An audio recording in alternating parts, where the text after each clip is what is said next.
Un'interessante iniziativa organizzata dall'Ande qui al Consorzio Universitario, dove si parla di purtroppo decrescita del Sud e del suo spopolamento.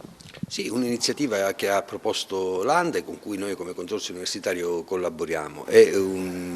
Oggi si affronta con due docenti, rispettivamente il professore Miotti e il professore Sabatino, questa tematica, devo dire, attualissima dello spopolamento, soprattutto in una provincia come quella di Agrigento.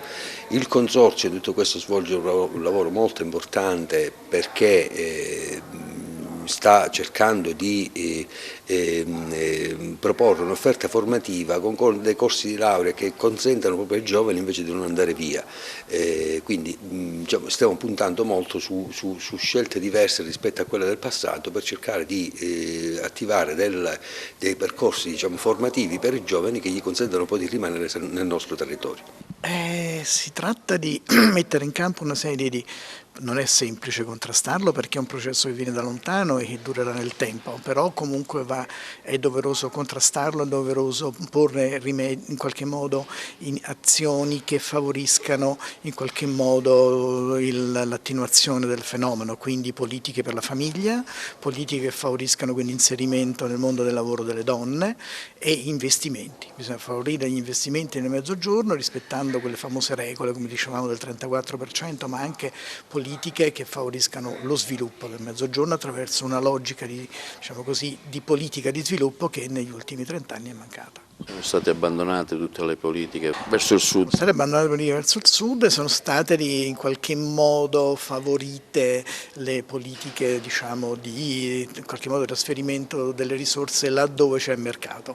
Quindi non c'è stata una politica di integrazione territoriale e quindi di una politica nazionale, di coesione nazionale, ma una politica di una logica di mercato nella più tradizionale, come dire, scuola liberista. Ma io penso che innanzitutto bisogna cominciare o ricominciare a parlare del Sud, perché da 20 anni a questa parte non c'è più una politica per il Mezzogiorno. Qualunque sia stata la vocazione, il colore politico dei governi che si sono succeduti, non c'è stata una vera scommessa sul Sud e non si può pensare di abbandonare il 35-40% del paese dimenticandolo, pensando che il futuro dell'Italia si appartenga solo a una parte, pur se maggioritaria. Quindi bisogna innanzitutto ricominciare a parlare del Sud, ricominciare a pensare a delle politiche per il Sud.